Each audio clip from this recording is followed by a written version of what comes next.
যেই চাচাটা কিছুক্ষণ আগে আমার নবীর মহব্বতের সাহাবীর বড় মহব্বতের মানুষ ছিলেন, সেই চাচাটা সাথে সাথে তার শত্রুতে রূপান্তরিত হয়ে যায়। ডেকে ডেকে বলেন, ভাতিজা, এই মুহূর্তে আমি চাচার পক্ষ থেকে ঘোষণা প্রদান করে দিলাম, যদি তুমি মুহাম্মদের ধর্ম ত্যাগ না করো এই বাড়িতে থাকতে পারবে না। এরে মুমিন, কথাটি শুনে আব্দুল উজ্জা বলে, ঠিক আছে, এই হুমকি দিয়া কোনো ফায়দা হবে না, সত্য চিনেছি, সত্যের উপরে অটল থাকবো, বাড়ি চলে যাক, সম্পদ চলে যাক।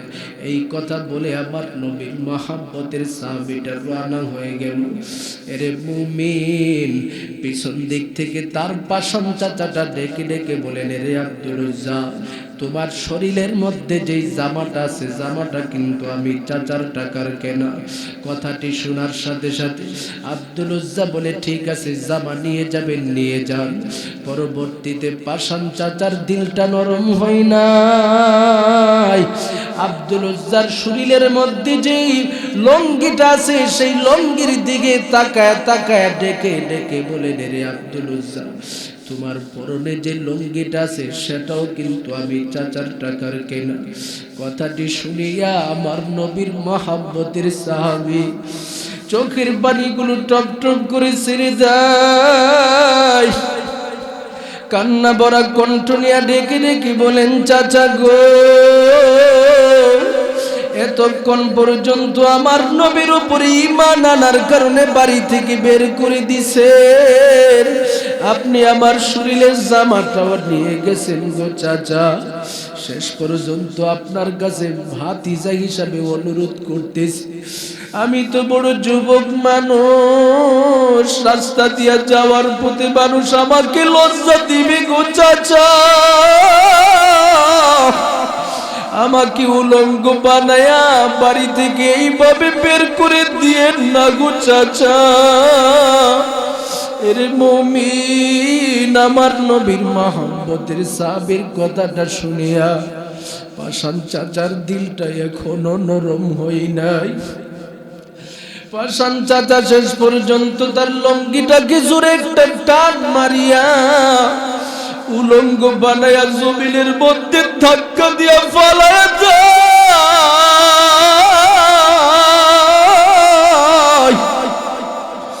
আমার নবীর সাহাবীটাকে উলঙ্গ বানায়া শরীরের উপরে চাবুকের মাধ্যমে আঘাতের উপরে আঘাত, শরীরের উপরে এমন ভাবে আঘাত করতেছে রে মুমিন, প্রতিটা আঘাতের ফলে আমার নবীর সাহাবী একটা জোরে চিৎকার মারে আর বলে, ওগো দয়ার মালিক,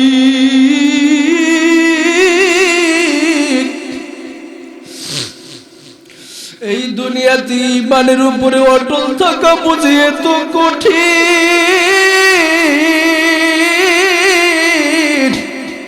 ও আল্লাহ ধৈর্য শক্তি দাও। এরে মুমিন, শেষ পর্যন্ত আমার নবীর সাহাবী চোখের পানিগুলো ছেড়ে দিয়া কান্দে, তার চাচার নির্যাতন এখনো কমে না, একবার অজ্ঞান হয় আবার জ্ঞান ফিরে। শেষ পর্যন্ত চাচাটা তার ঘাড় ধরে বাড়ি থেকে বের করে দেয়।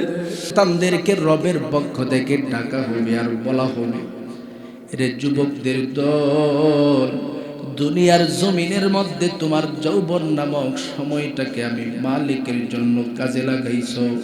ফজরের সময় হলে পাগলের মতো ঠান্ডা পানি দিয়ে উজু করে মসজিদ মুখী হয়ে গেছো।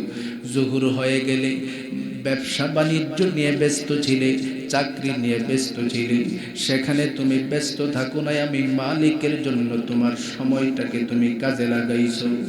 এরে যুবক সন্তানের দল, জীবনের অধিকাংশ মুহূর্ত আমি রবের জন্য তুমি দান করেছো, বেগানা নারীদের দিকে তাকাও নাই, চোখ হেফাজত করেছো, হাত হেফাজত করেছো, পাও হেফাজত করছো, যেই যৌবন নামক নিয়ামত দান করেছিলাম সেই যৌবনটাকে তুমি এলাই হেলাই নষ্ট করো নাই। আজকে এই 50,000 বছরের মেয়াদি যেই কঠিন জায়গা হাসরের ময়দান, এই কঠিন জায়গার মধ্যে তোমারও থাকার কোনো প্রয়োজন নাই। আমি আল্লাহর আরশের নিচের জায়গাটাও তোমার মতো যুবকের জন্য প্রস্তুত করে রাখলাম। সুবহানাল্লাহ। এই জন্য আমার নবী বলেন, শাবাবাকা কাবুলা হারামিক, তোমার জীবনে বার্ধক্য নামক সময় আগমন করার পূর্বে যৌবন নামক সময়টাকে তুমি পরিপূর্ণভাবে কাজে লাগাও। এরপরে 2 নম্বরে আমার নবী বলেন, ওয়াসিহাতাকা কাবুলা সাকামিক, তোমার জীবনে অসুস্থতা নামক সময় আগমন করার পূর্বে সুস্থতা নামক সময়টাকে তুমি পরিপূর্ণভাবে কাজে লাগাও। 3 নম্বরে আমার নবী বলেন, ওয়াফারাগাকা কাবুলা শুগুলিক, ব্যস্ততা নামক সময় তোমার সম্মুখে আগমন করার পূর্বে অবসরের সময়টাকে তুমি কাজে লাগাও। 4 নম্বরে আমার নবী বলেন, ওয়াগনাকা কাবুলা ফাকারিক, তোমার জীবনে দারিদ্রতা নামক সময় আগমন করার পূর্বে ধনাঢ্যতার সময়টাকে তুমি কাজে লাগাও। আজকে তুমি টাকাওয়ালা, আজকে তুমি সম্পদওয়ালা, সেই সম্পদ সমূহকে রবের জন্য কাজে লাগাও, কারণ কখন সম্পদ শেষ হয়ে যায় সেটা তুমি বলতে পারো না। 5 নম্বরে আমার নবী বলেন, ওয়া হায়াতাকা ক্বাবলা মাউতিক, এরে বান্দা তোমার জীবনের মধ্যে মরণ নামক সময় আগমন করার পূর্বে হায়াত নামক মহান দৌলতটাকে তুমি কাজে লাগাও, কারণ তোমার হায়াত কখন শেষ হয়ে যাবে তুমি বলতে পারো না। আজকে আমি বক্তা ওয়াজ করার জন্য গাইবান্ধায় আগমন করেছি, আমি বলতে পারি না আমার চক্ষুটা কখন বন্ধ হয়ে যায়, বলতে পারি না সামনে কথা বলার মতো যোগ্যতা আমার হবে কিনা। হঠাৎ করে মালাকুল মউত আমার জানটা কবজ করে ফেলতে পারে। আপনি কথা শোনার জন্য ময়দানে আসছেন, হঠাৎ করে আপনার সম্মুখেও মালাকুল মউত আগমন করতে পারে। এই জন্য 1450 বছর পূর্বে আল্লাহ পাক আমাদের মতো মুমিন বান্দাদেরকে সতর্কবাণী বর্ণনা করে দিয়েছেন, ওয়া মা তাদরি নাফসুম বিআইয়ি আরদিন তামুত, এরে বান্দা জমিনের কোন জায়গায় তুমি মরবা, তোমার মরণ কোথায় আগমন করবে তোমার জানা নাই। সুতরাং এই মুহূর্তে নিজেকে পরিপূর্ণভাবে দ্বীনের উপরে রাখো, ইসলামের উপরে রাখো, নবীর আদর্শের উপরে রাখো, নিজের জীবনটাকে নবীর সুন্নতের ভিত্তিতে তুমি পরিচালনা করো। পৃথিবীর জমিনে কেউ বলতে পারবে না যে মরণ কখন কোথায় থেকে আগমন করবে। মরণ থেকে পালানোর কোনো পথ নাই। হিন্দু হোক, বুদ্ধ হোক, খ্রিস্টান হোক, ইহুদি হোক, যে কোনো ধর্ম অবলম্বী হোক, নাস্তিকরা যারা কোরআন বিশ্বাস করে না, জান্নাত জাহান্নাম বিশ্বাস করে না, তাদের দিকে তাকালে দেখা যাবে তারাও মরণকে বিশ্বাস করে, মরণ থেকে তারাও জানে পালাতে পারবে না। কথা কোন ঠিক কিনা? একদিন এই দামি শরীর থাকবে না রেহাই, মাটির শরীর মাটির সাথে মিশবে যে ধুলাই। কিসের বাড়ি, কিসের ঘর, কিসের জমিদারি, একদিন মুদে যাইতে হবে কবরের বাড়ি। বগুবিলাসের বাড়ি গাড়ি পরে রবে সব, কবরেতে থাকবে শুধু আল্লাহ মুদের রব। কবরেতে সওয়াল করবেন দুজন ফেরেশতা, জবাব দিলে কবর হবে শ্রেষ্ঠ বাগিচা। আল্লাহর রহমতে যদি জান্নাত পেয়ে যায়, আল্লাহর রহমতে যদি জান্নাত পেয়ে যায়, আল্লাহ মুদের দেখা দিবেন স্বয়ং চেহারায়, আল্লাহ মুদের দেখা দিবেন স্বয়ং চেহারায়। একটা জবান বন্ধ রাখবো না, জবানটা খুলে বলি আল্লাহু আকবার।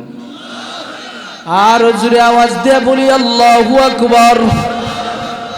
আল্লাহ বলে, বান্দা দুনিয়ার জমিনের কোথায় কোন জায়গায় তোমার মরণ হবে তোমার জানা নাই। সুতরাং ওয়ালা তামুতুন্না ইল্লা ওয়া আনতুম মুসলিমুন, মুসলমান না হয়ে মৃত্যুর স্বাদ গ্রহণ করিও না, মানে হলো এখনোই তোমার সামনে মালাকুল মউত আসতে পারে, এখনোই তুমি নিজেকে মৃত্যুর জন্য প্রস্তুত বানাও। ওয়াল ইস্তিআদাদু বিল মাউতি ক্বাবলা নুজুলিহি, মরণ আসে নাই তারপরেও নিজেকে মরণের জন্য প্রস্তুত রাখো। পৃথিবীতে কোনো মানুষ মরণ থেকে পালায়ও বাঁচতে পারে নাই, আপনিও পারবেন না। যদি মনে করেন সাগরের অতল গভীরের মধ্যে কোনো একটা পাথরের নিচে গিয়া লুকায়ে থাকবেন, তখনও সম্ভব হবে না। মরণ থেকে পালানোর সেখানেও কোনো পথ নাই, সেখান থেকেও মালাকুল মউত আক্রমণ করে আপনাকে বের করে নেবে।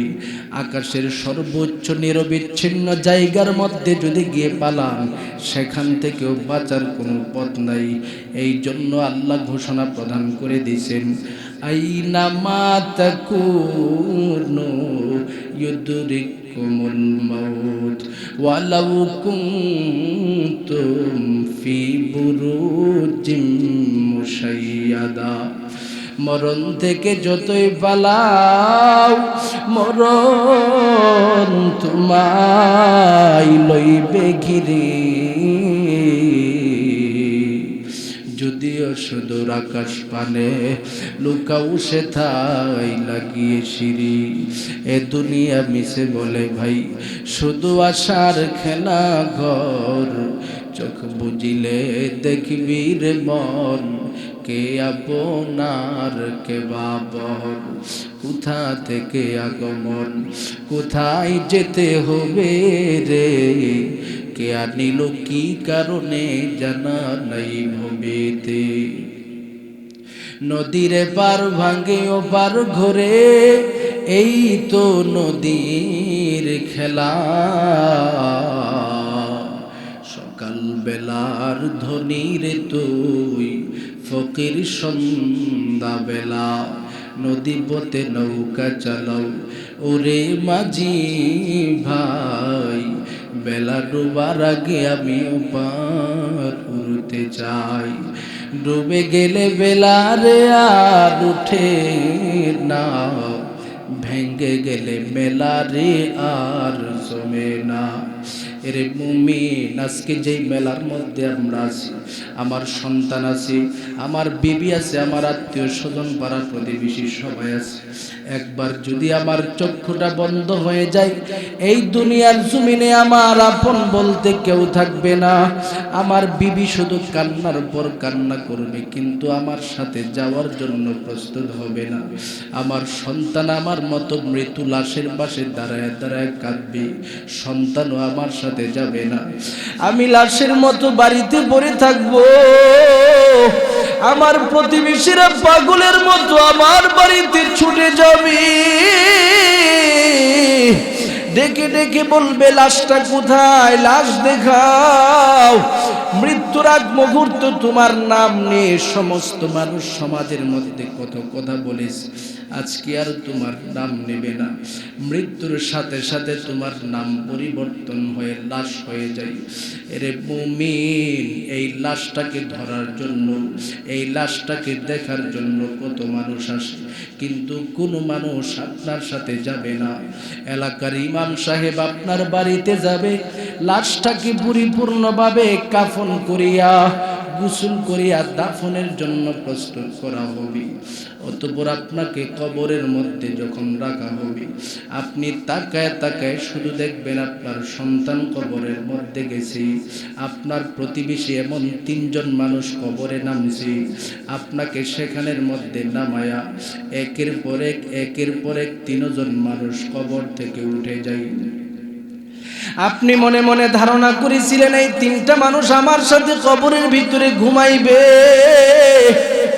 অথচ না না, সেই 3টা মানুষ আপনার সাথে ঘুমাবে না রে মুমিন।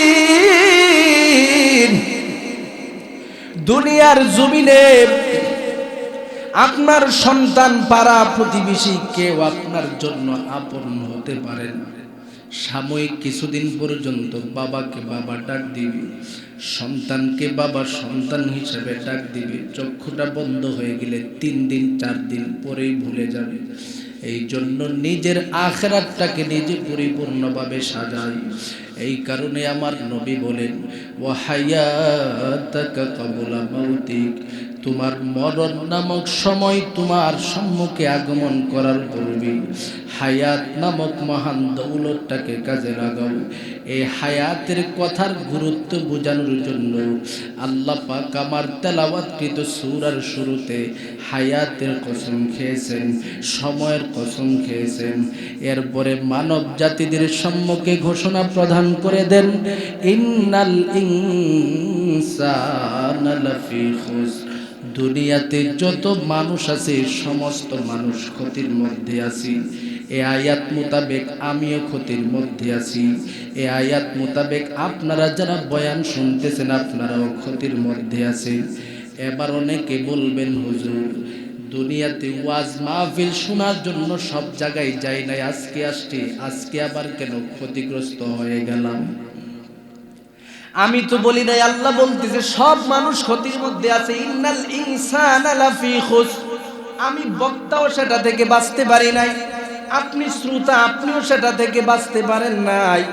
এবার ভালো করে বোঝার বিষয় হলো ক্ষতি থেকে বাঁচার প্রয়োজন আছে না নাই? আরো জোরে বলেন। বাঁচার মতো হিম্মত আর যোগ্যতা নিজের মধ্যে রাখার প্রয়োজন আছে তো? যদি থাকে এই আয়াতের পরের অংশের আলোচনা শুনলে আমরা বুঝতে পারবো। আল্লাহ বলে, বান্দা দুনিয়াতে সব মানুষ ক্ষতির মধ্যে আছে, তবে 4 প্রকারের ব্যক্তি ছাড়া। বলেন তো দেখি কয় প্রকার?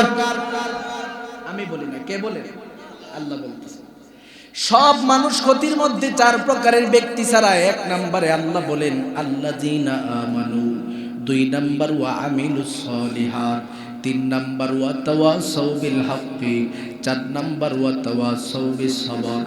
এরে মুমিন, তুমি যদি নিজেকে ক্ষতি থেকে বাঁচাতে চাও, 1 নম্বর নিজের ঈমানটাকে তুমি শুদ্ধ করো, ঈমানওয়ালার জীবন তুমি অন্বেষণ করো, মুমিন বান্দার গুণে নিজেকে তুমি গুণান্বিত করে ফেলো। এবার বুঝার বিষয় হলো ঈমানদার কাকে বলা হয়, মুমিন বান্দা কাকে বলা হয়, ঈমানদার বান্দার পরিচয় কি হতে পারে সেটা যদি বুঝতে চাই আয়াতের দিকে তাকালে হবে না, নবীর হাদিসের দিকে তাকাতে হবে। আমার নবীজির সাথে সাথে ঈমানদার বান্দার পরিচয় তুলে ধরেছেন। বুখারী শরীফের লম্বা হাদিস, হাদিসটিকে হাদিসে জিবরাইল বলা হয়। একদিন আমার নবীজির সামনে সাহাবায়ে কেরামের জামাত সবাই বসা, আবু বকর বসা, উমর বসা, উসমান বসা, আলী বসা, বড় বড় সাহাবায়ে কেরামরা বসা। হঠাৎ করে নবীজির সামনে একজন ব্যক্তি আগমন করলেন। ব্যক্তিটাকে সাহাবায়ে কেরামরা কেউ চিনতে পারতেছে না। উমরের ফারুক বলতেছে আমরাও চিনতে পারতেছি না, আমরা বড় টেনশনে পড়ে গেলাম। মানুষটার বাড়ি কোথায়? যদি মক্কা নগরীতে হতো সেটাও চিনতাম, যদি মদিনা নগরীতে হতো সেটাও আমরা চিনতে পারতাম, অথচ ব্যক্তিটাকে আমরা কেউ চিনতে পারতেছি না। ব্যক্তির শরীরের মধ্যে যে জামা কাপড় আছে সেটা দেখেও মনে হয় না দূর থেকে আসছে, কারণ দূর থেকে যদি কোনো মানুষ সফর করে আসে তার কাপড়ে কিছু ময়লা সয়লা থাকে, শরীরটা ক্লান্ত শ্লান্ত থাকে, তেমন ক্লান্ত শ্লান্ত বোঝা যাচ্ছে না। ওমরে ফারুক টেনশনের মধ্যে পড়ে আছে। হঠাৎ করে সাহাবায়ে কেরামরা তাকায় দেখে ব্যক্তিটা আমার নবীর নিকটে চলে গেল। আমার নবীর হাঁটু ওই ব্যক্তির হাঁটু দুইটাকে একসাথে মিলালো, নবীজির সিনা এবং সেই ব্যক্তির সিনা একসাথে মিলিয়ে বসলো। অতঃপর আমার নবীজিকে 5টা প্রশ্ন করেছেন। 1 নাম্বার হলো জবাব দেন আখবিরনি আনিল ইসলাম, 2 নাম্বার ফাখবিরনি আনিল ঈমান, 3 নাম্বার ফাখবিরনি আনিল ইহসান, 4 নাম্বার ফাখবিরনি আন সাআ, ফাখবিরনি আনিস সাআ, 5 নাম্বার ফাখবিরনি আন আমারাতিহা। এই 5টা প্রশ্ন আমার নবীজিকে করলেন। 5টা প্রশ্নের মধ্যে 2 নাম্বারের যেই প্রশ্নটা ছিল সেটা হলো নবী আমার এই মুহূর্তে আমাকে ঈমানদার বান্দার পরিচয় দেন। মুমিন বান্দা কাকে বলা হয়, ঈমানদার বান্দা কাকে বলা হয়? আমার নবীজির সাথে সাথে জবাবে বলেন আনতুমিনা বিল্লাহ ওয়া মালাইকাতিহি ওয়া কুতুবিহি ওয়া রুসুলিহি ওয়াল ইয়াউমিল আখিরি ওয়া তুমিনা বিল কদরি খাইরিহি ওয়া শাররিহি মিনাল্লাহ। আমার নবী বলেন তুমি যদি ইমানদার বান্দার পরিচয় জানতে চাও, 1 নাম্বার মুমিন বান্দা জীবনে কখনো আল্লাহকে দেখে নাই, তারপরে আল্লাহর উপরে বিশ্বাস করবে।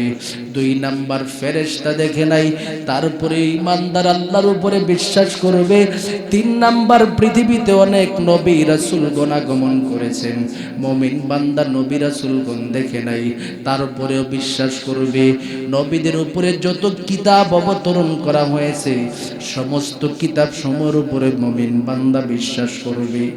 5 নম্বরে আমার নবী বলেন, মুমিন বান্দা জীবনে কখনো জান্নাত দেখে নাই, জাহান্নাম দেখে নাই, কবর দেখে নাই, হাসর দেখে নাই, মিজান দেখে নাই। এরপরে ওই ইমানদার বান্দা সেইগুলোর উপরে পরিপূর্ণ বিশ্বাস রাখবে। 6 নম্বরে আমার নবী বলেন, ভালো মন্দ যা কিছু হয় সব আল্লাহর পক্ষ থেকে হয়, সেটা ইমানদার বান্দা বিশ্বাস করবে। সমষ্টিগত 6টা গুণ যার মধ্যে থাকবে, আমার নবী বলেন এই ব্যক্তিটা ইমানদার হয়ে যাবে, তার মধ্যে কোনো সন্দেহ নাই। সুবহানাল্লাহ।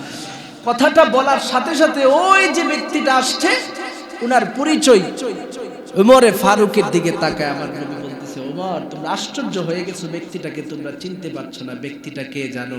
এই ব্যক্তিটা হলো হযরত জিবরাইল আলাইহিস সালাতু ওয়াস সালাম। সুবহানাল্লাহ।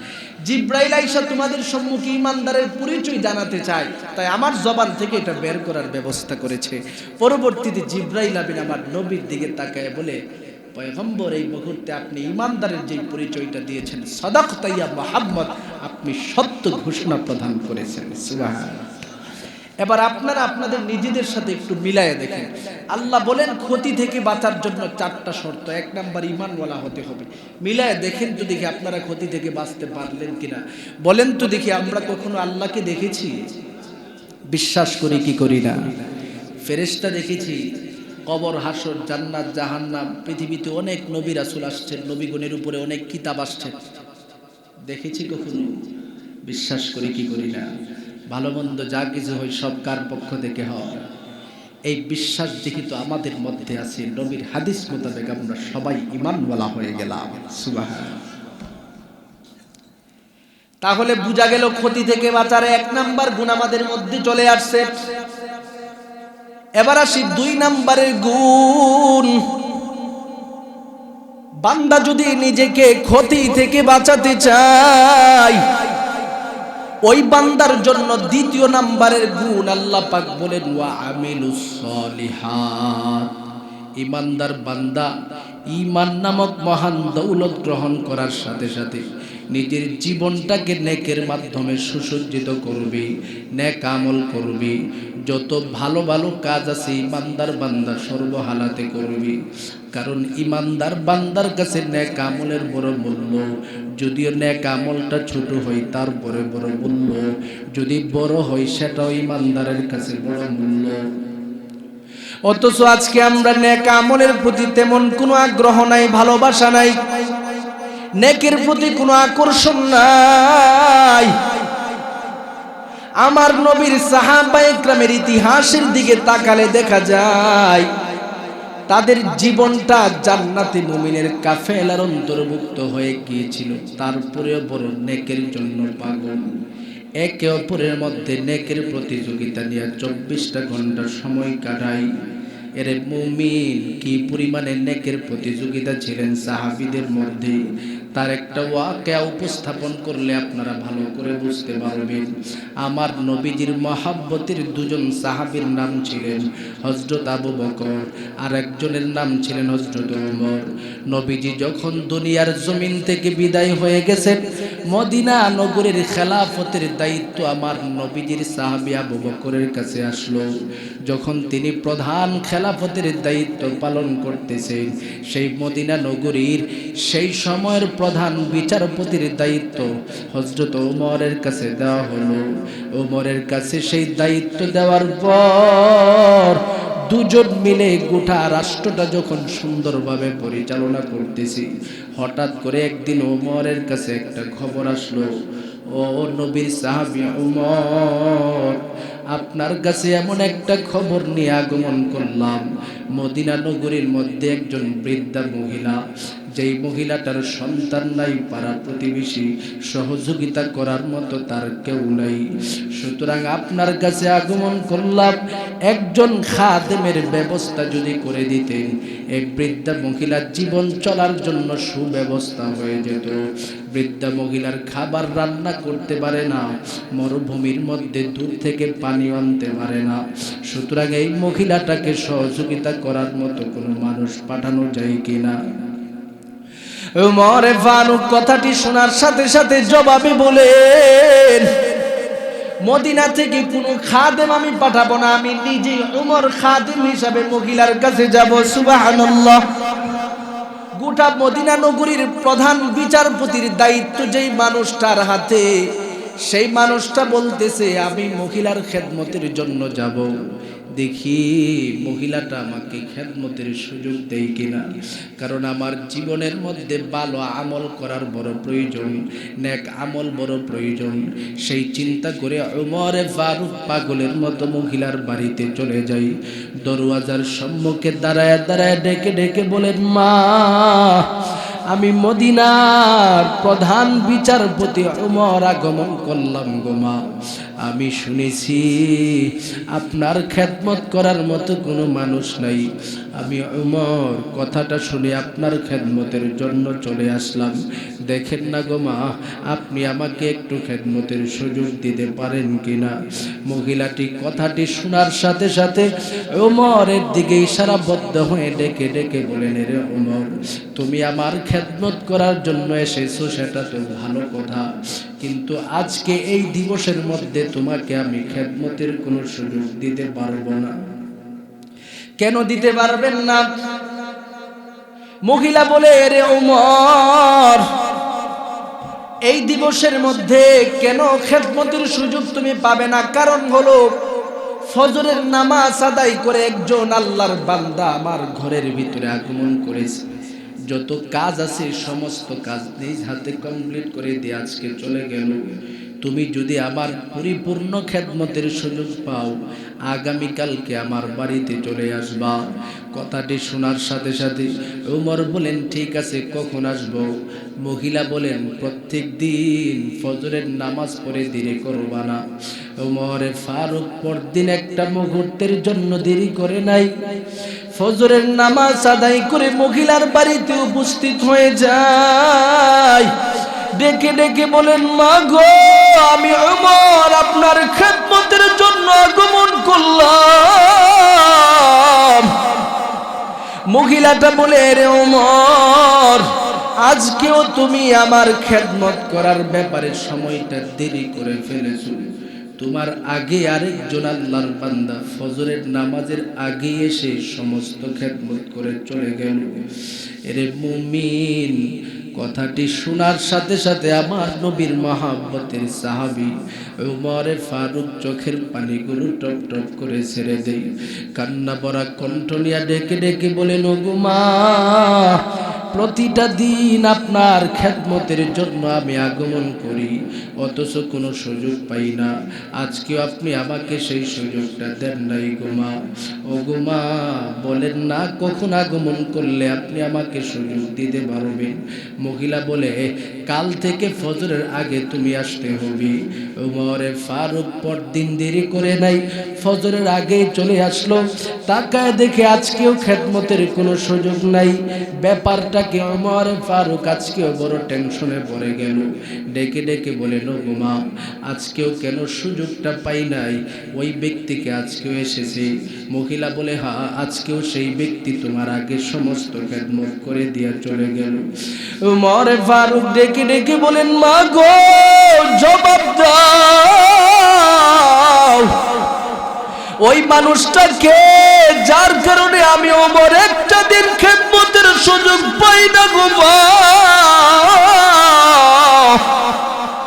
উমর ফারুকের দিকে তাকায় বৃদ্ধা মহিলাটি ডেকে ডেকে বলে, রে উমর, এই মানুষটাকে কতবার আমি জিজ্ঞাসা করলাম তার পরিচয়টা আমার কাছে দেওয়ার জন্য, মানুষটা পরিচয় দেয় না।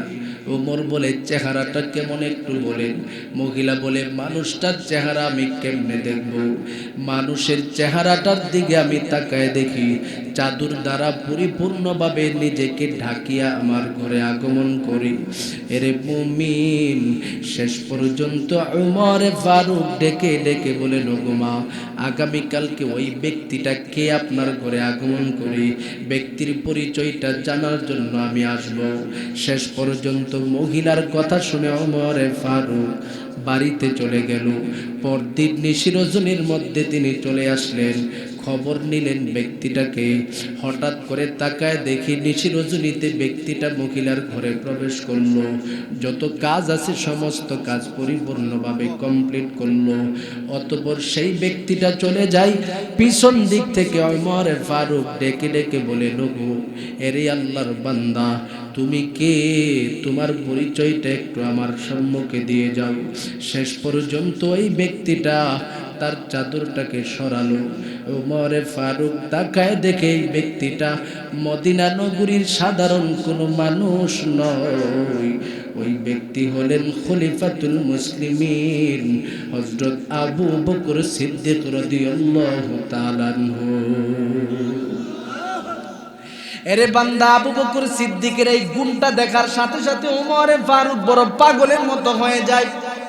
ডেকে ডেকে বলেন, এরে ভাই আবু বকর, ব্যাপারটা কি একটা মুহূর্তের জন্য বুঝতে পারি না।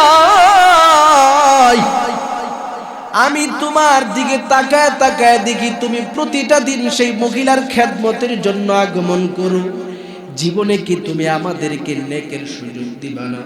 তোমার জীবনে কি নেক আমলের অভাব আসেনি? আবু বকর সিদ্দিক ডেকে ডেকে বলেন, রে ভাই ওমর, আমার জীবনের নেক আমল কতটুকু আছে সেটা আমার জানা নাই, তবে আমার বড় টেনশন হয়, বড় চিন্তা হয়। আমার মালিকের কাঠগড়ার সম্মুখে যদি আমি আবু বকর দাঁড়ায় যাই, আমার আল্লাহ যদি বলে, আবু বকর, তোমার জীবনের কোনো নেক আমল আমি আল্লাহর কাছে কবুল হই নাই, আমি আমার মালিকের দরবারে জবাবটা দিব কি? সুবহানাল্লাহ। যেই মানুষের জীবনে শুধু নেক আর নেক, নেক আমলের অভাব নাই, কি পরিমাণে নেক একটা উদাহরণ দিয়ে বুঝবেন। আল্লাহর নবীর সাথে একদিন আম্মা জান আয়েশা বসা, কথোপকথন চলতেছে, কথা বলতেছে।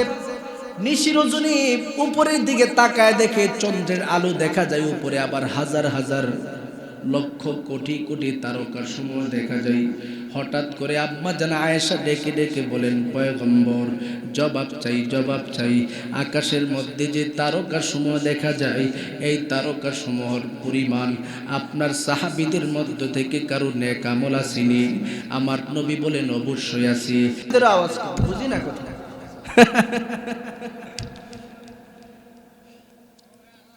আল্লাহর নবী রাহমাতুল লিল আলামিন আম্মা জান আয়েশার সম্মুখে কথা বর্ণনা করতে করতে হঠাৎ করে যখন ওমরের নামটা বললেন, সাথে সাথে চেহারাটা মলিন হয়ে যায়। মলিন হওয়ার সাথে সাথে আম্মা জান আয়েশার দিকে তাকায় আমার নবীজি বলতেছে, আয়েশা, আমার মন বলে তোমার বাবার নাম না বলার কারণে তোমার চেহারাটা মলিন হয়ে আছে। এই মুহূর্তে ভালো করে শোনো, তোমার বাবার নেক আমলের পরিমাণ কতটুকু হতে পারে? তোমার বাবার জীবনের নেক আমলের পরিমাণ ভালো করে শোনো, ভালো করে শোনো রে আয়েশা। তোমার বাবা আমার সাথে যেই 3টা রজনীতে অবস্থান করেছে, সেই 3 রজনীর সওয়াব সমূহকে যদি এক পাল্লায় রাখা হয়, আর ওমরের জীবনের সমস্ত নেক আমলকে যদি অপর পাল্লায় রাখা হয়, তোমার বাবার 3 রজনীর সওয়াব সমূহ পাল্লাটা ভারী হয়ে যাবে। সুবহানাল্লাহ। এই জন্য আবু বকর সিদ্দিক রাদিয়াল্লাহু তাআলা এর ব্যাপারে আমার নবী বলেন, লাউ কুনতু মুত্তাখিযান খলিলান গায়রা রাব্বি লাত্তাখাযতু আবা বকরিন খলিলা। যদি আমি পৃথিবীতে আল্লাহ ছাড়া কাউকে আমার প্রিয় বন্ধু হিসেবে গ্রহণ করতাম, আবু বকর সিদ্দিককে আমার বন্ধু হিসেবে গ্রহণ করতাম। সুবহানাল্লাহ। এই মানুষটা ওমরের সামনে বলতেছে, ওমর, আমার জীবনে তো বড় টেনশন, আমি যদি রবের সম্মুখে দাঁড়ায় যাই, রব যদি আমাকে বলে তোমার নেক আমল কিছুই আমার কাছে কবুল হয় নাই, আমি জবাবটা দিব কি? বলো ওমর। এরে বান্দা, একটু নিজেদের সাথে একটু মিলাইয়া দেখেন, যেই মানুষের জীবনে নেকের অভাব নাই সেই মানুষ এইভাবে নেকের জন্য পাগল। আর আপনি আমি দুনিয়াতে যতদিন পর্যন্ত অবস্থান করতেছি, কত মানুষ 50 বছরের হায়াত পেয়েছে, দেখা যাবে 45 বছর, 30 বছর, 35 বছর পর্যন্তই নামাজ পড়ে না। কথা কোন ঠিক কিনা? কত মানুষ 60 বছর পর্যন্ত হায়াত পেয়েছে, নামাজের কাছেও নাই, মসজিদের বারিন্দাটা পর্যন্ত দেখে না। বান্দা, তুমি কি একটু চিন্তা করে দেখো না, রবের দরবারে তুমিও তো যাবে, আবু বকরও যাবে, তুমি কি জবাবটা দিবে? এই জন্য নিজের দিকে একটু তাকায় দেখি, নিজের জীবনে কি পরিমাণে নেক আমল সাজাইলাম। এরে বান্দা, নেক আমলের বড় ফায়দা, নেক আমলের বড় মূল্য। দুনিয়ার জমিনের মধ্যে আমরা নেকের মূল্য বুঝতে পারবো না রে বান্দা, বুঝতে পারবো না। দুনিয়াতে থাইকা কোনো মানুষ নেকের মূল্য বুঝবে না। আকাবিরি আসলাম মুরব্বীরা সবসময় আমাদের সম্মুখে বলতেন, দুনিয়াতে যেমন টাকা ছাড়া গাই বান্দা থেকে আপনি বগুড়া যেতে পারবেন না, আখেরাতে নেক ছাড়া সামনে অগ্রসর করার মতো কোনো ক্ষমতা আপনার থাকবে না। কিভাবে বান্দা ভালো করে বুঝে নেন, হাদিসের বর্ণনা মোতাবেক পাওয়া যায় নেক আমল কি পরিমাণে মূল্য আমাদেরকে দিবে। একটা মানুষের যদি নেক আমল থাকে তার কেমন ফায়দা, আর যার একটা নেকের শর্ট থাকবে সেই মানুষটার কত বড় লাঞ্ছনা। সমস্ত মুমিন বান্দাদেরকে একত্রিত করার পর হাসরের ময়দানে তার নেকের পাল্লাটাকে দেখানো হবে, বলা হবে তোমার নেকের পাল্লাটা ভারী হয়েছে, তবে একটা নেকের অভাবের কারণে তুমি জাহান্নামীদের অন্তর্ভুক্ত হতে হবে। তোমার জীবনে কেন একটা নেক করতে পারো নাই, সে একটা নেকের অভাবের কারণে তুমি জাহান্নামী। কাউকে বলা হবে 2টা নেকের অভাবের কারণে তুমি জাহান্নামী, কাউকে বলা হবে 3টা নেকের অভাবের কারণে তুমি জাহান্নামী। এই বান্দাটার সাথে সাথে চিৎকার মারবে আর বলবে, প্রভু গো, যাব গো, যাওয়ার মতো কোনো পথ নাই, যাওয়ার মতো কোনো রাস্তা নাই। একটু যদি দয়া করেন, আপনার দয়া নিয়ে নিজের জীবনটাকে সাজাতে চাই গো প্রভু। এইভাবে কান্নার পর কান্না করবি। হঠাৎ করে গায়ের থেকে আওয়াজ আসবে, দেখো হাসরের ময়দানে তোমার কোনো আপন মানুষ আসেনি, তোমার কোনো প্রতিবেশী আসেনি, যারা তোমাকে পরিপূর্ণভাবে নেক দিয়া সহযোগিতা করতে পারবে। আল্লাহর বান্দাটি গোটা হাসরের ময়দান ঘুরবি, একটা নেক কারো কাছ থেকে সহযোগিতা পাবে না। পাগলের মতো চিৎকার করতে করতে সিদ্ধান্ত নিবি, আমি যদি আমার মহাব্বতের মায়ের খবরটা পাইতাম, মায়ের কাছে গিয়ে একটা নেক তালাশ করতাম, বাবার কাছ থেকে একটা নেক তালাশ করতাম, শেষ পর্যন্ত মায়ের সাথেও সন্তানের সাক্ষাৎ হয়ে যাবে। মায়ের দরবারে উপস্থিত হয়ে ডেকে ডেকে বলবে, ও গো মা, দুনিয়ার জমিনের মধ্যে তুমি আমার কোনো কষ্ট সহ্য করতে পারো না। ও গো মা, দুনিয়াতে আমি যদি সন্তান হুচুট খেয়ে জমিনের মধ্যে পড়ে যেতাম, তুমি মা বড় পাগলের মতো হয়ে যেতে গো মা। আজকে তাকায় দেখো, তোমার সন্তান একটা নেকের অভাবের কারণে জাহান্নামীদের অন্তর্ভুক্ত হয়ে যাচ্ছে রে মা। মা সন্তানের অবস্থাটা দেখিয়া পালাতে আরম্ভ করবি। সন্তানটা এবার বাবার কাছে বলবে, বাবা তাকায় দেখেন, একটা নেকের অভাবের কারণে আপনার মহাব্বতের সন্তানরা জাহান্নামীদের অন্তর্ভুক্ত হয়ে যাচ্ছে। ও বাবা, আপনার সন্তানটাকে একটু সাহায্য করেন। বাবাও পালাতে থাকবি, বিবির কাছে যাবি, বিবিও পালাতে থাকবি, সন্তানের কাছে যাবে, সন্তানরাও পালাতে থাকবি। এই বিষয়টাই 1450 বছর পূর্বে আল্লাহ পাক আমাদের সম্মুখে সতর্ক বাণী বর্ণনা করে দিয়েছেন। ইয়াউমা ইয়াফিরুল মারউ মিন আখিহি ওয়া উম্মিহি ওয়া আবিহি ওয়া সাহিবাতিহি ওয়া বানি।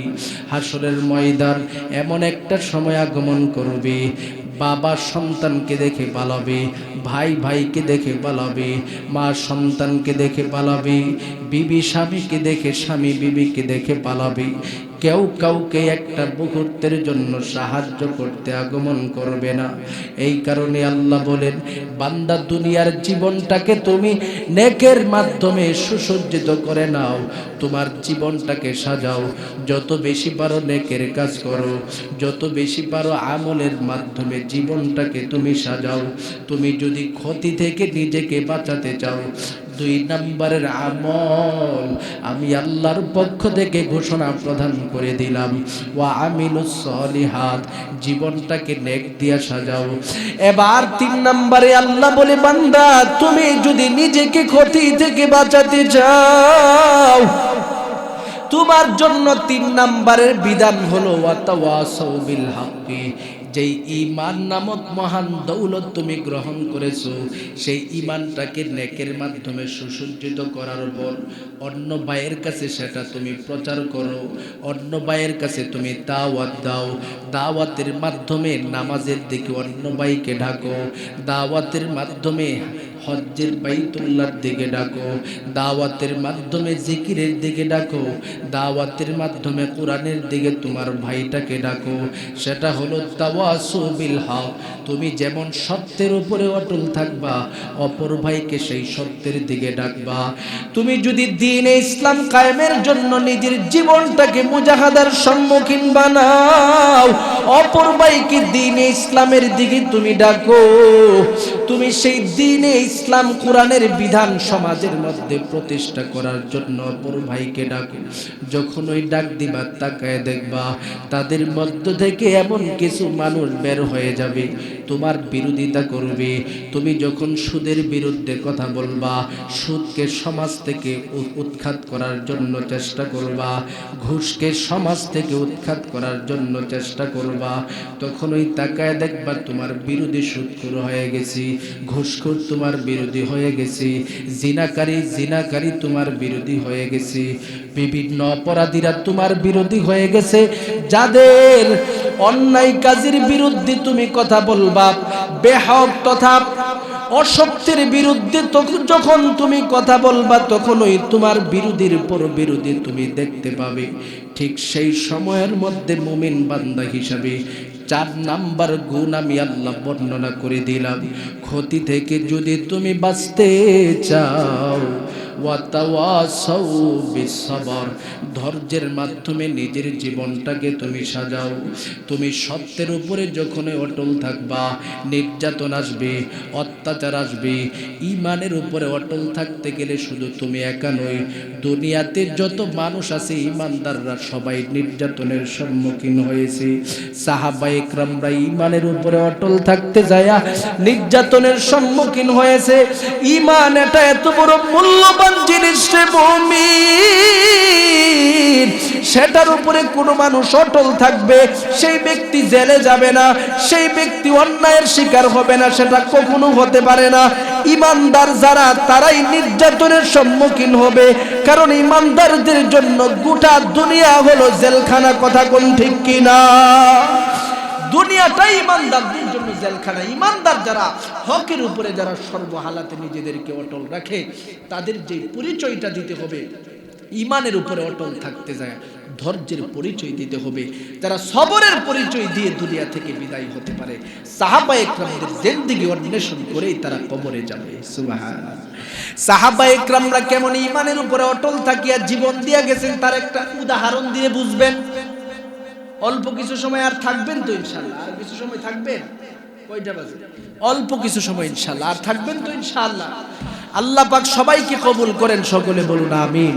আমি বলেছিলাম যে আমাকে আরেকটু আগে দেওয়া হয়, কারণ শীতের রাত, একদিকে শীত অপর দিকে বাতাস, দুইটার কষ্ট। আমি যে বয়ান করতেছি শরীর কিন্তু গরম থাকার কথা না, আমার শরীর এখনো ঠান্ডা হয়ে গেছে, বুঝেন না কথা? আর আপনারা তো শুনতেছেন কি পরিমাণে কষ্টে আছে। একমাত্র সেই কষ্টটা আমরা আল্লাহর জন্য করব। রাজি আছি তো ইনশাআল্লাহ? রাজি আছি তো ইনশাআল্লাহ? আল্লাহ আপনার এই বান্দাগুলোকে আপনি কবুল করে নেন, সকলে বলুন আমিন।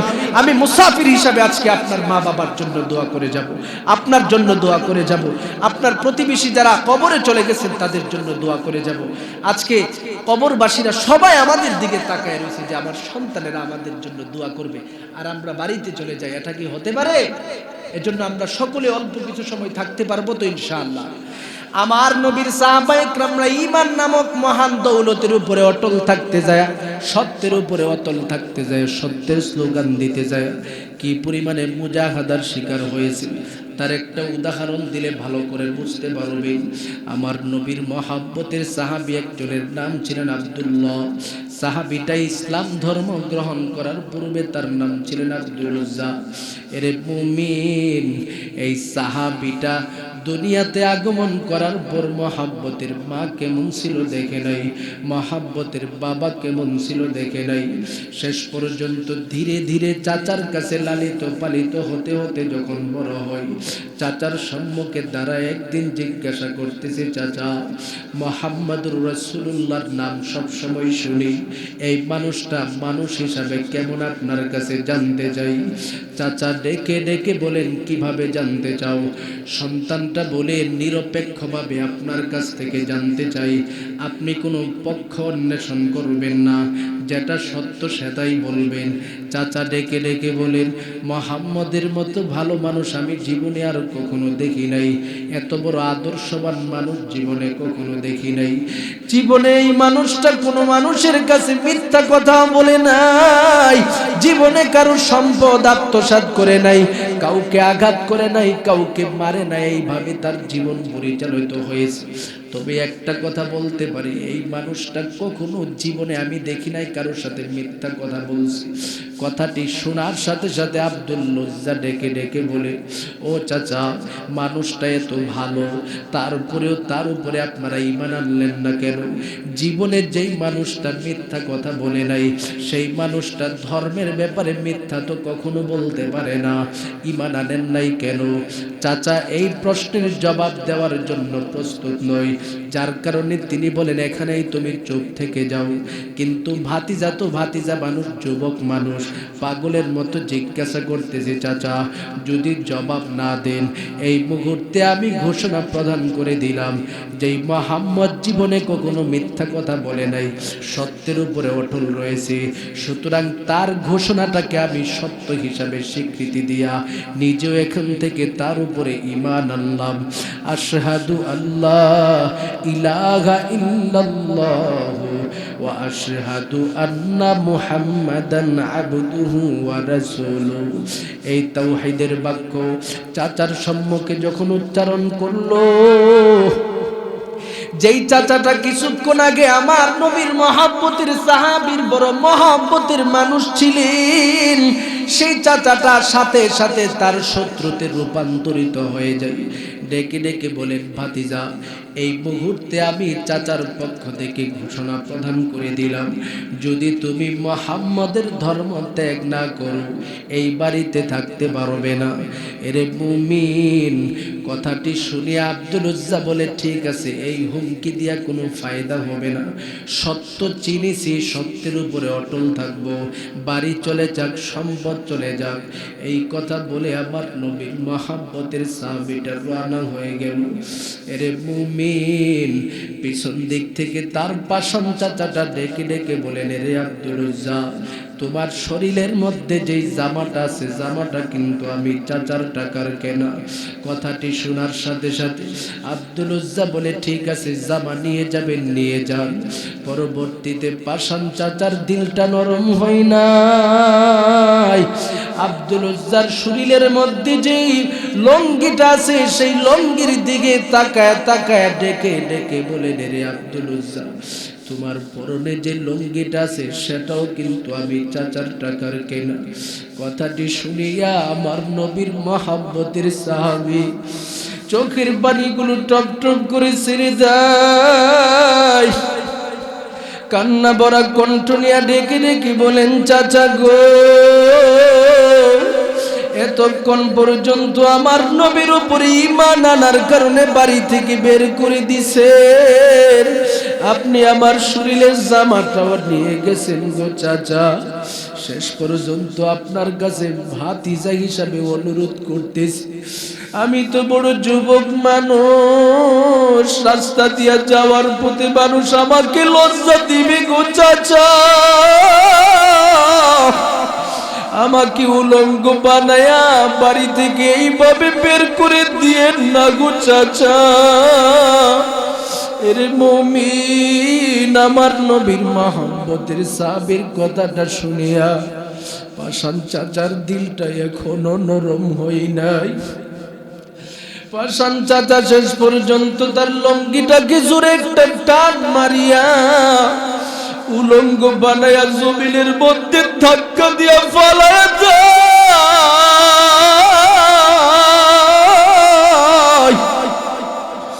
আমার নবীর সাহাবীটাকে উলঙ্গ বানায়া শরীরের উপরে চাবুকের মাধ্যমে আঘাতের উপরে আঘাত, শরীরের উপরে এমন ভাবে আঘাত করতেছে রে মুমিন, প্রতিটা আঘাতের ফলে আমার নবীর সাহাবী একটা জোরে চিৎকার মারে আর বলে, ওগো দয়ার মালিক,